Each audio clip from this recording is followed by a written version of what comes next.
Cove. Hey, Cove. Pastor Dan and Ann are here. It's Wednesday, midweek update. We're back. We're back. Because of the intermittent rain, which we all need, we're filming in my studio today. But I'm not going to stay around because I have a lot of organizing and cleaning to do. So, always. Anyway, good to see you and Happy New Year. Take it away. Okay. So, friends, Wednesday, January the 6th, 2021. What an interesting day. Goodness.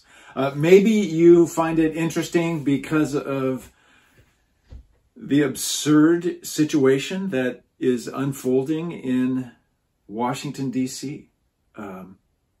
Wow. It's 2:20 in the afternoon as I write this, and who knows what will have gone on by the time you watch. Just when I thought our political leadership in so many ways had sunk to rock bottom, I'm surprised all over again, and it's not, and this is evident, the day is evidence of this. It's not just harmless stuff. It's not just disagreement. This is serious, country shaking, dangerous stuff that's going on. And so we sure want to be prayerful for Washington, D.C. and our leaders. So it's an interesting day because of that, for sure. Maybe you find it interesting because here we are. It's the first week of January, very first week of a new year. I wonder if you made any New Year's resolutions. Several years ago, I stumbled onto a set of resolutions that had been written by the 19-year-old Jonathan Edwards. So Edwards was a 18th century pastor, theologian, writer who's very well known on the East Coast, which was the country at that point, even before the country was formed. And Edwards is best known really for his facilitation of the revival that we call the Great Awakening.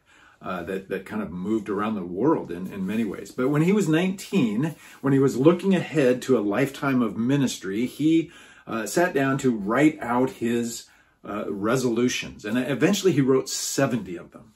And if you read all 70 in one sitting, you would think, wow, it's kind of legalistic. But they're really mostly things that have to do with what we might call spiritual disciplines. And what caught me was not so much the content of every single one, but really the tone, because Jonathan Edwards had this burning passion to follow Jesus Christ. So here's three quick examples of three of these 70 resolutions. Resolved, frequently to take some deliberate action which seems most unlikely to be done for the glory of God. Or resolved, to live with all my might while I do live. Or resolved, never to do any manner of thing, whether in soul or body, except which tends to the glory of God. When I look at those resolutions, somehow watch less TV, lose 10 pounds, read better books, they seem pretty shallow in comparison. So maybe this is an interesting day for you, an interesting week, because we're starting a new year.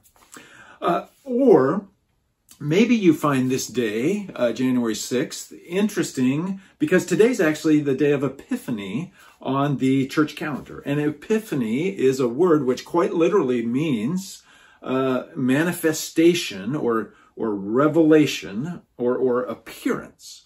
And it refers to the manifestation of Jesus Christ in a particular way. So remember that for centuries, the prophecies, the scriptures, and the Jewish people had looked for Messiah to come and to save them, to save God's people, to save the chosen ones of Israel. And everyone knew that. But then something shocking happened. And that's usually how we use the word epiphany in everyday conversation. It has to do with something shocking. Well, something shocking happened, and that is that as Christ was made manifest, as he was revealed, it was not just for the Jewish people, but for the non-Jews, for the Gentiles, for the rest of the world as well, for the whole world. So the day of Epiphany highlights, in particular, the three kings. In fact, in some traditions, they call it the Three Kings Day. But this day highlights the three kings who followed the star to find the baby king in Bethlehem. And those kings were Gentiles. They were non-Jews. And yet it was revealed to them that this Messiah was for all. He was made manifest for them. For God so loved the whole world. So maybe here's a thought to combine sort of this new year and also the day of Epiphany. And that is, Jesus is for every person. Not this group and that group. He's for every person. Every single person in your life. The love, the grace, the forgiveness, the compassion of God is for them. For your family, for your friends, for your neighbors, for your colleagues, for strangers that you meet. And so a good question for this year for us is, how will we participate in Jesus being made known to every single person? How will we participate? How will our graciousness, our invitation, our listening, our offers to pray for or to build a friendship or to live our lives with integrity, how might this allow us to be part of what God is doing, this epiphany of Jesus being made known that he's for all people? Epiphany will call us, it does call us to get outside of our little sort of homes of safety and just being around people who are like us and that we're comfortable with. How might this day call us, as this new year unfolds, to participate in the kingdom work that God wants to do? For God so loved the whole world that he sent his son. And wouldn't it be a cool thing to get done with 2021 and be able to look back on people, on tens or dozens of people that we came in contact with, that we prayed for and thought about, God revealing himself to them and making ourselves available for God to use. So there's a thought for this Epiphany Day.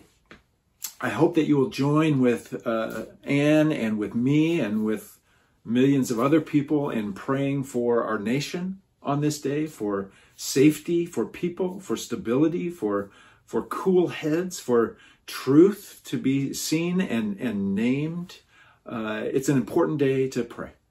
And so God bless you as this week unfolds, and I'll look forward to seeing you soon.